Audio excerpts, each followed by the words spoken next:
Desde o dia 17 de março, quando veio à tona o escândalo do vazamento de dados do Facebook para a Cambridge Analytica, a gente não teve um dia sem notícia.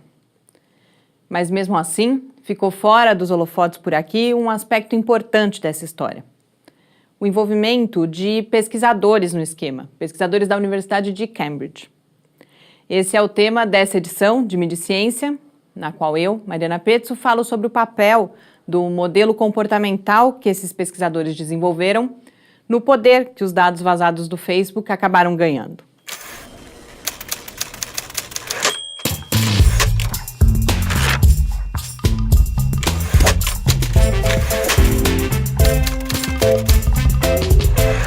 A discussão sobre o escândalo de vazamento de dados do Facebook é feita em grande medida em termos de apuração das responsabilidades. Nesse contexto, foi um texto publicado na Folha no dia 22 de março, traduzido do The New York Times, que chamou a minha atenção para uma reflexão fundamental em relação a essa polêmica. A responsabilidade social do cientista e as suas obrigações em relação aos usos possíveis do conhecimento que é produzido. Para começar, eu preciso confessar que as conversas sobre como o meu celular está ouvindo o que eu estou falando ou como o Google sabe onde eu estou, nunca me deixaram muito preocupada. Eu não via grande interesse nos segredos que eu tenho para contar e também acreditava ainda viver boa parte da minha vida desconectada, o que cada vez mais é uma ilusão. Mas se as coisas que eu falo e o que eu curto no Facebook podem ajudar a manipular as próximas eleições, por exemplo, então eu me sinto na obrigação de prestar mais atenção.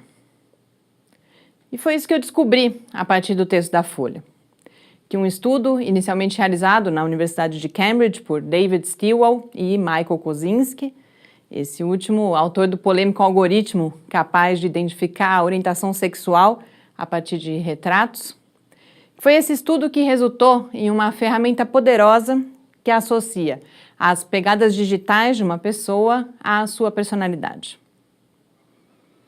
A partir das suas reações no Facebook, a coisas aparentemente tão díspares como a música de Tom Waits e a da Bjork, os hobbies de escrever, correr ou cozinhar, um quadro do Salvador Dalí ou o último lançamento da Adidas. É a partir dessas reações que essa tecnologia comportamental identifica um perfil e, desse jeito, uma tendência. A partir disso, a tecnologia permite que conteúdos específicos sejam direcionados para você. Conteúdos que buscam concretizar essa tendência na hora de uma compra ou do voto. E foi justamente essa ferramenta, ou no mínimo o conceito por trás dela, que foi apropriada e usada pela Cambridge Analytica, o que amplia muito o significado do vazamento dos dados, que por si só já é bem grave. Há níveis diferentes para a gente questionar o envolvimento da comunidade acadêmica. O primeiro diz respeito à possibilidade de uso indevido de recursos destinados à pesquisa e também à responsabilidade institucional da Universidade de Cambridge, que, como afirma o The Guardian, podia ter percebido os riscos antes. Mas a gente precisa refletir cada vez mais também sobre os limites da chamada ciência de dados e da sua associação com pesquisas comportamentais associadas à propaganda. Nos últimos anos, essa reflexão foi feita para a genética e para a biotecnologia, por exemplo.